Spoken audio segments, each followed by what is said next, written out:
Matbuot anjumanining ikkinchi qismida jamoa bosh murabbiyi Bahromovich Haydar bilan davom etamiz. Sahnoga dastlab Assalomu alaykum. Uzr ozgina. Nervim bo'ldi. O'yin haqida nima deyish mumkin? Bunyodkor hammamiz bilamiz, albatta O'zbekistonning eng kuchli jamoalaridan nomini o'zi ozgina odamdan aqladi. Shu qancha ko'p gapirsak ham baribir xohlasak xohlamasak bolalarda ozgina bir hayajon bo'ldi bugungi o'yinda boshlanishida, keyin o'ziga kelib olishdi bolalar. Umumiy o'yinda olsak, bugungi durang adolatli bo'ldi o'ylayman. Juda chiroyli o'yin bo'ldi. Hujumkor, biz ham Qo'qon jamoasi ham Bunyodkor jamoasi ham yutishni xohladi bugun. Hech kim nechaga yoki bir narsani ushlab qolishga, nechani ushlab qolishga yoki biz ham yutuqni ushlab qolishga o'yin bo'lmadi. Muxlislarga ham hammaga yoqdi deb o'ylayman. Endi o'yinga kelsak, shu ozgina 2-1dan keyin nima deydi? Yana o'sha hayajonmi, bolalarda yetishmayotgan narsa o'zlariga ham aytdim.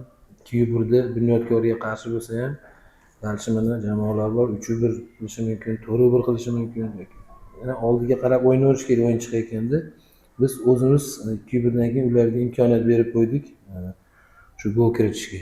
Yo orqaga yotib olib. O'ylaymanki, bu narsalarni sekin-sekin bartaraf qilamiz. Jamoada o'ziga ishonch ortib boryapti. Общий o'yin yaxshi bo'lardi 3 ochko olsak, chunki biz turnir jadvalda 3 ochko olishimiz har bir o'yinda shart bo'lyapti, harakat qilyapmiz. Lekin ikkita o'yindan beri bunga erisha olmadik. Yaxshi bo'lardi 3 ochko olsak, lekin bilamanki, necha o'yin bo'yicha adolatli bo'ldi o'ylayman. to'g'rimi?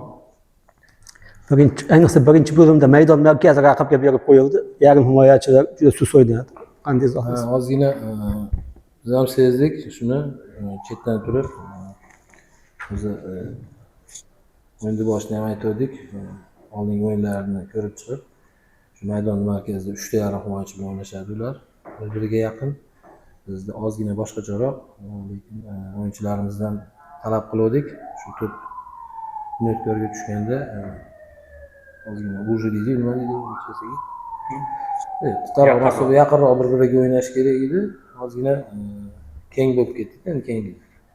Himoyachilarimiz orasidagi farq, masofalar kuchayib ketdi. Shuni hisobiga o'rtani berib qo'ydik birinchi bo'limda. Keyin ozgina o'yinchilarni o'zgartirdik. Shu o'rtaga Iqbol Malikjonov tushirganimizdan keyin ozgina menimcha ertagina ko'rib chiqamiz. Maydon markazida sal tenglik bo'ldi shekilli. Bu ikkinchi bo'limda ham shunaqa Iqbol Malikjonov chiqmaguncha shunaqa ko'z juda ham ko'zga tashlanib qoladi. Shu Oxirgi daqiqalarda Asliddin Toshtemirov atirib qizil kartochka olgandek bo'ldi, hujum to'xtatib qoldi. To'g'ri ish qildi deb o'ylaysiz? endi qanday desa bo'ladi? Bu qizil kartochkada ikkinchi jo'lti bo'ldi. Ikkinchisi qizil bo'ldi. Bu jo'lti kartochka maydon markazida bu taktik gol deydi-yu. Chunki o'yinchi o'tib ketsa yana gol urishi mumkin edi. Bu nima deydi? Endi albatta bu yaxshi emas sizning o'yinchingiz qizil olishi, lekin hali opravdanniy narsalar ham bo'ladi-da, bir namoyishda ham bir qayerdadir yaxshi tarafi bo'ladi. O'ylaymanki, unga e'tiroz yo'q, u majbur bo'ldi shuni qilishga. Atellab qilganda boshqacha edi. Majbur bo'ldi shuni qilishga. Yana bitta savol. Temurxo'ja Abduxoliqov O'zbekistonning eng mahoratli hujumchilaridan hisoblanadi. Himoyachilarga aytganmidingiz uni hushyorroq ushlashga?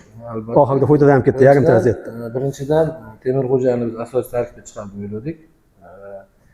O'zi oldida o'ynayotdi. Yakka o'zi hujumda, o'rta chizig'ida.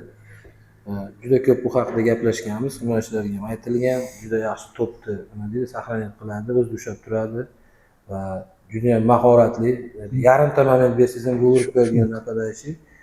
Shuning uchun endi oxirida 88-minutda charchoqda ozgina vнимание yo'qoladi, konsentratsiya yo'qoladi. Shu опережение bo'lib ketdi. Chunki ozgina oldida turganda bizni teng bo'lib bo'ydor защитникlarimiz hammasi shu pozitsiyani yutqizib qo'ydi.